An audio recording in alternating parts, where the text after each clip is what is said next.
There are many things that can go wrong, but here are the top 5 most common flooring installation mistakes that you need to avoid.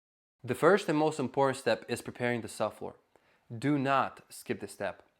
You want to start by checking the entire subfloor for flatness. Then, everywhere you find high and low spots, address them by grinding and self-leveling. Then, clean any leftover dust or debris.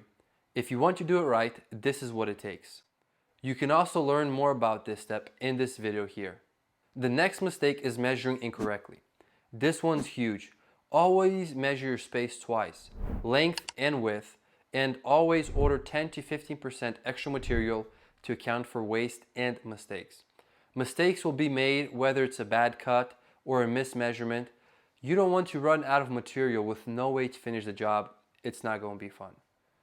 Here's another mistake many people tend to overlook: not allowing the flooring materials to acclimate.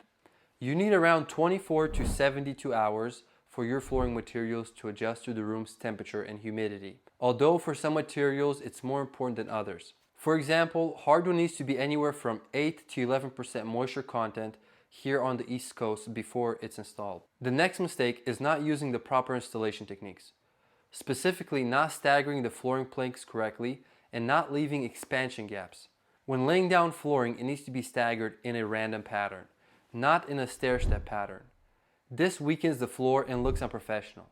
Even the flooring instructions show you the correct way to do it. They also mention how much of an expansion gap your flooring needs to expand and contract with temperature changes. It's important because without these gaps around the entire perimeter, your floor can buckle.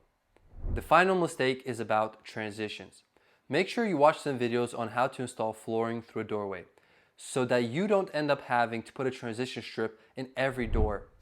It will end up looking bad and everyone will know a beginner did your flooring project. If you plan on tackling a flooring project, make sure you read the flooring instructions and watch some tutorials to make sure you are following the best practices to get the best results. If you know any other mistakes, let us know in the comments, and subscribe to see next week's video about the flooring myths you've been believing that are wrong.